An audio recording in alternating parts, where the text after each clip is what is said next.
Over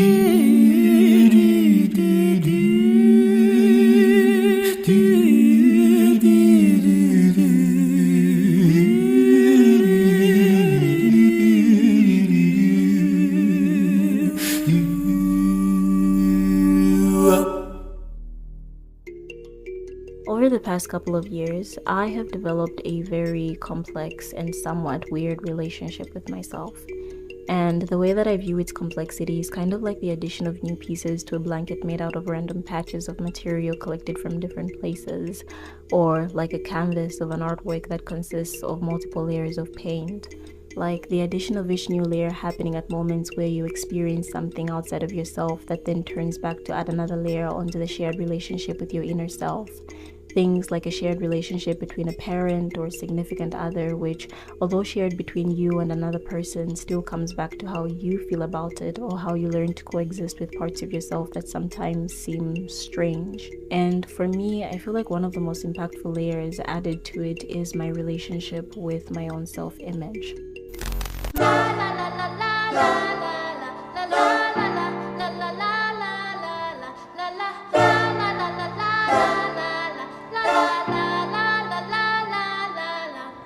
When I think about it, I don't think I can pinpoint the exact moment I realized that I was dark-skinned, which I know sounds a bit strange, but what I mean by that is I don't really remember there being a jump from me being in a complete state of oblivion as to what I look like, to me suddenly being aware or a little bit too aware of what I look like. I think it was more of like a gradual process that was constantly reinforced by other people's comments about what I look like or how they perceived me.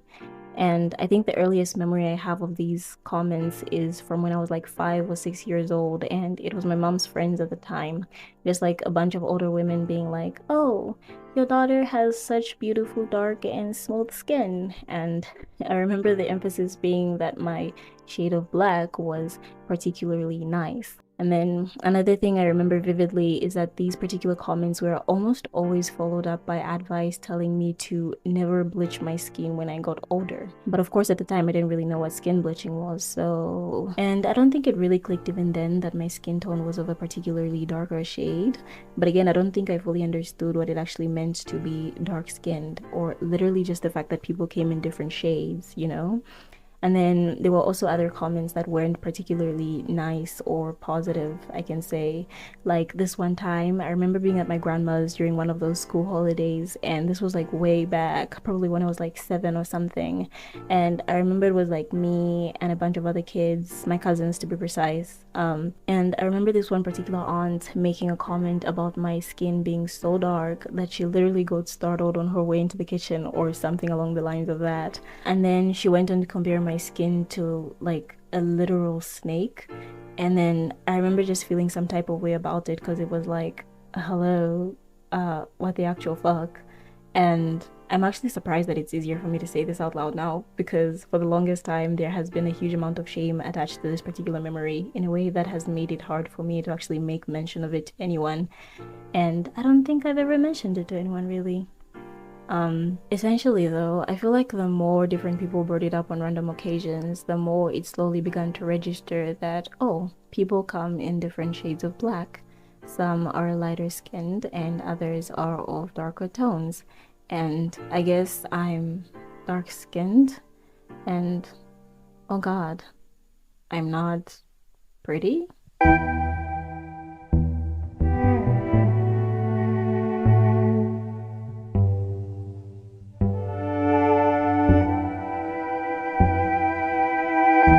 I think it took a little bit of a while for it to actually sink in as to what my mom's friends meant when they would tell me to never bleach my skin when I got older. I mean, on one hand, it meant that I actually had good skin, which I am forever blessed and grateful for having. But on the other hand, I think it's a little sad that even at a young age, there was an awareness of what societal pressure has pushed so many women into doing out of fear of being perceived as being unattractive by virtue of them being of particularly darker shade of skin. And this idea that being dark skinned means that you're inherently not beautiful. is something that for me has been reinforced again and again through the amount of negative connotations attached to being dark-skinned. Like, for instance, if a person even looks a shade or two lighter than their natural complexion, that is usually perceived as being a good thing. And I'd hear people make comments like, oh, someone's been bathing, and some would even go as far as to ask what products that person is using because I guess, well, everyone wants to be lighter. And then in a case where the opposite happens, say someone suddenly appeared a shade or two darker than their natural skin tone, they'd often get remarks like, oh my god, what happened? You've become dark, like some bad luck has just suddenly befallen you or something. And it kind of took a while to actually understand that people came in different shades and that it just so happened to be that my particular skin tone was something frowned upon. And for me, I feel like that was such a weird headspace to be in at that age, because not only was I coming to an awareness of the fact that, oh, I'm dark-skinned, but I was also simultaneously learning that this thing that was a part of me was something that a lot of people didn't want to be associated with.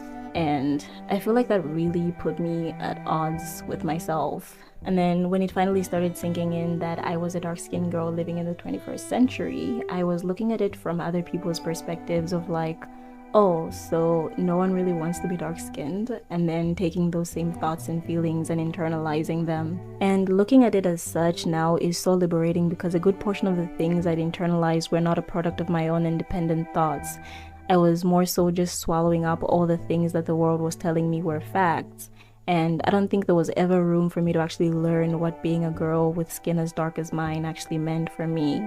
There was not a lot of room for me to find self-love or define it in a way that made it fit for me. And at some point, I think I remember my biggest insecurity-inducing fear literally being the idea of being placed among a group of other girls and someone being like, oh, let's like rank these particular girls from most attractive to least attractive, and me ending up to be the least attractive of the group because I guess, God forbid, I am ever perceived as being conventionally unattractive. And I feel like this fear is what eventually gave birth to my now fear of being perceived in whatever shape or form, just because of the amount of importance that is placed on a girl's need to be beautiful because, well, you know, what's a girl if not pretty?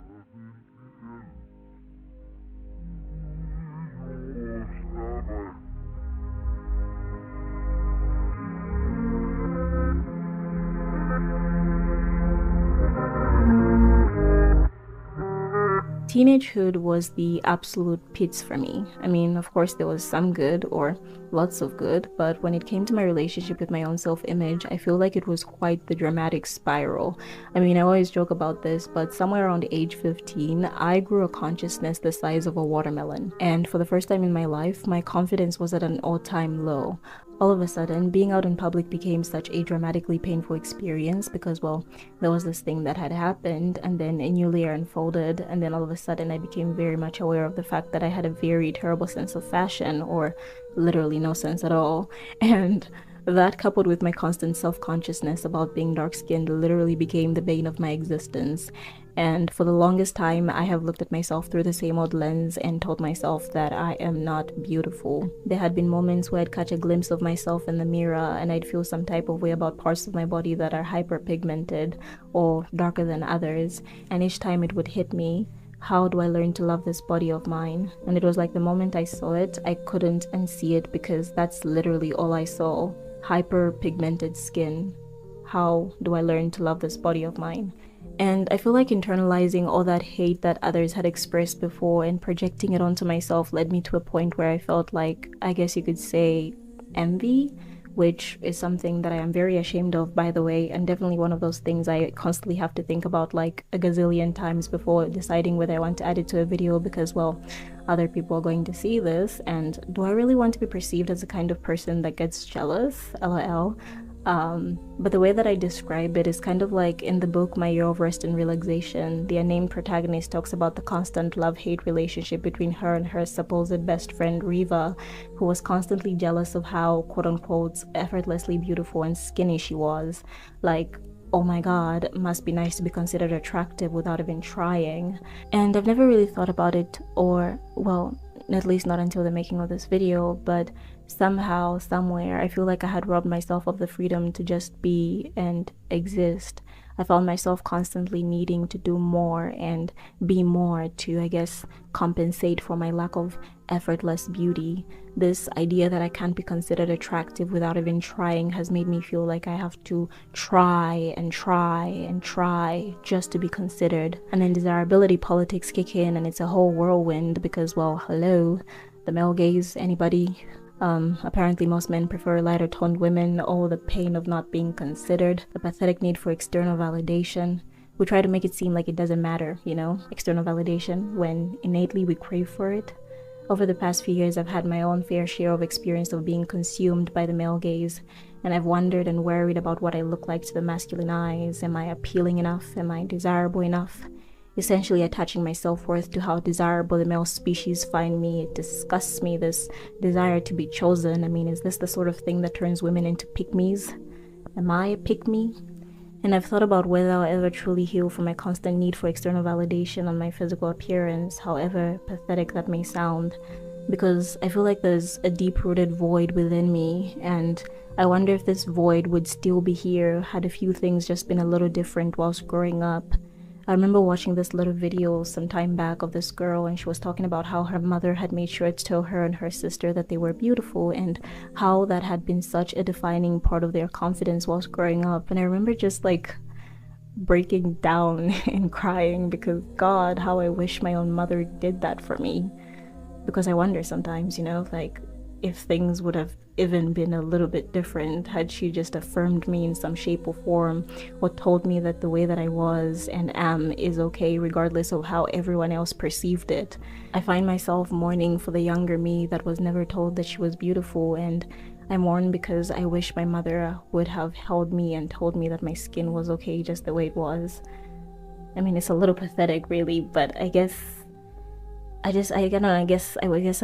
wish she did that for me, and then kind of like in relation to this, another fear I developed during my late teens was the fear that if I had a daughter with dark skin, I wouldn't be able to love her properly without looking past her skin tone, that I wouldn't really be able to tell her that she's beautiful without questioning if I actually believed it myself, that I'd end up extending my own messed up relationship with self-image to an innocent child, that I wouldn't know how to raise her into the confident young woman she's supposed to grow into, that she'd turn out even worse than I did, and it would all be my fault because I never really learned how to love myself.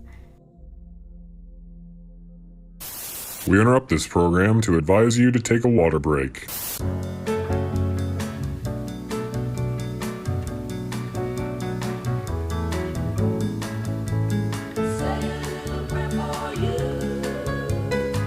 So I originally wanted to make this video early last year as some form of catharsis, because even though my relationship with self-image wasn't as bad as it had been before, I was still trying to find my way around it, and I was 100% convinced that I was going to cry my eyes out whilst narrating clearly, because I was still a couple of miles away from actually healing.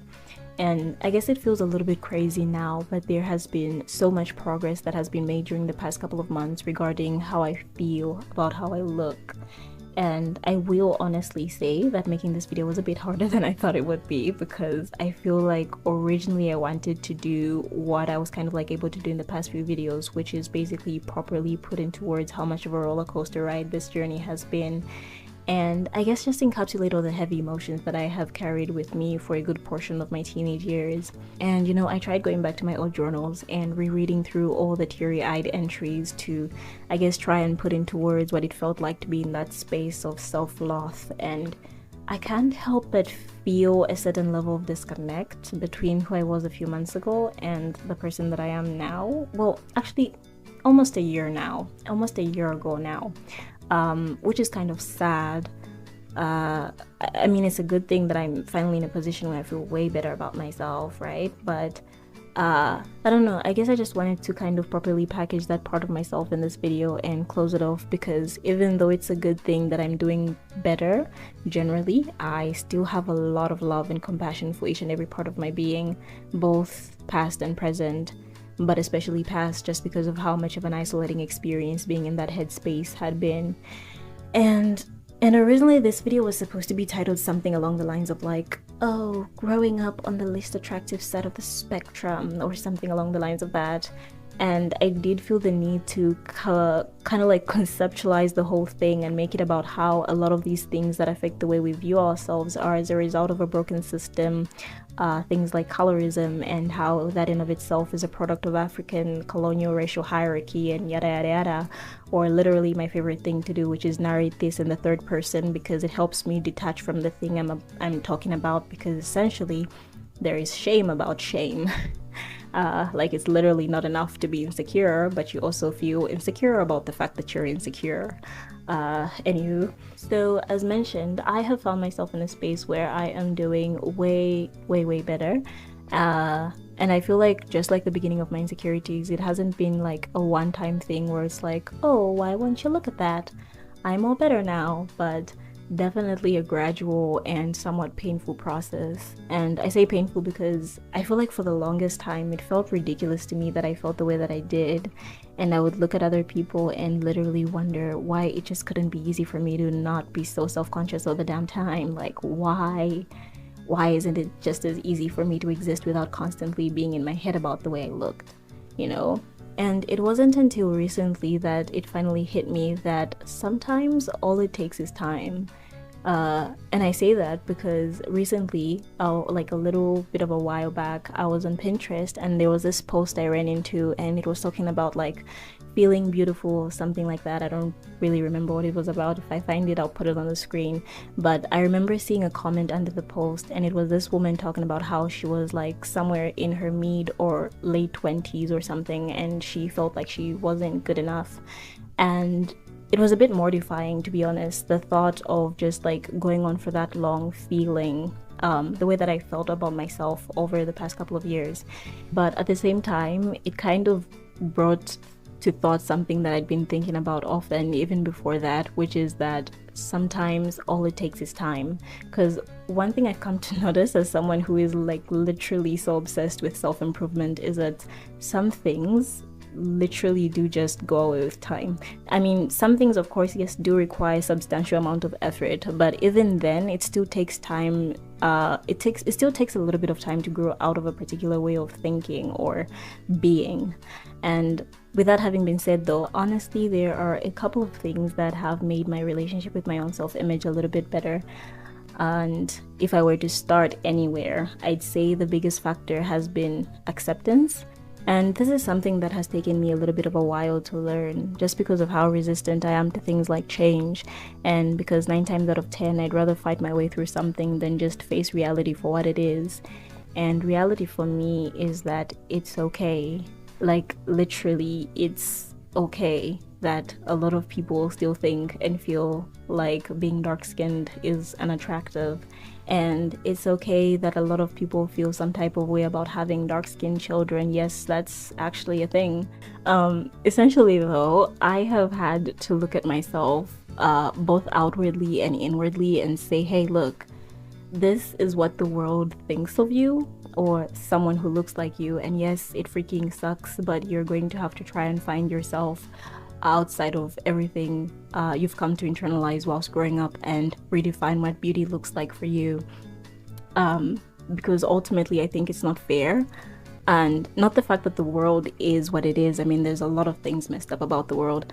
This is just like one of those things, but I think it's so unfair of me to constantly judge myself based off of my outward appearance and let that consume me, like all that I am is just this actually really beautiful skin.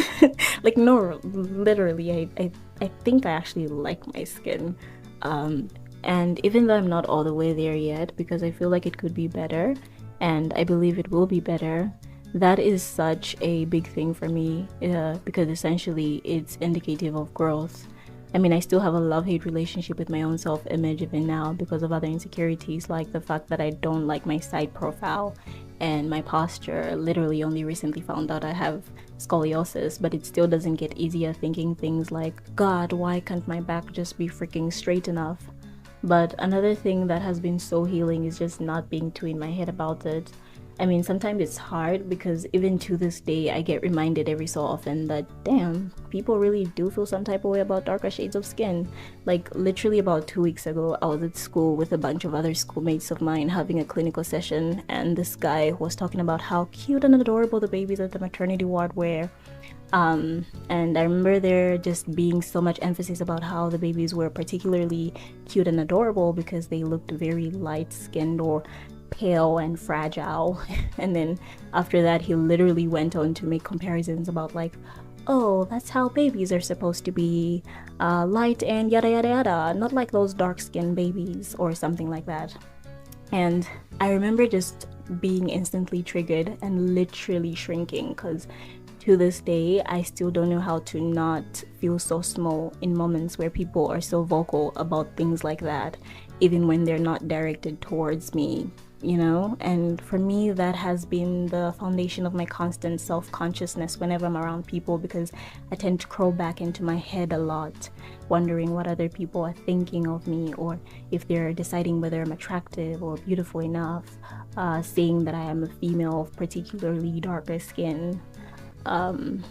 But another thing that has been like really helped me to just not be in my head about it is so much is just like representation. Like, bro, I cannot even begin to tell you how much of a big difference it just makes to just see people who look like you live lives in which they're actually like confident in themselves and are not afraid to show up each day as the perfect embodiment of a person that looks just like you know, dark-skinned and unconventionally attractive. And I literally have like a little Pinterest board dedicated to dark-skinned women because that is just so freaking reaffirming for me in ways I cannot even begin to comprehend. And yeah, I'm now 20, which feels really weird. And I'm still trying to become better at this thing called self-love because I don't think I fully grasped it yet. But it just feels good to sit down and reflect on what a weird and twisted journey it's been.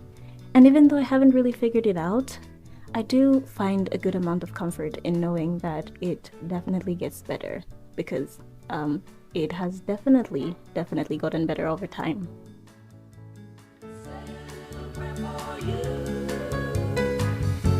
The moment I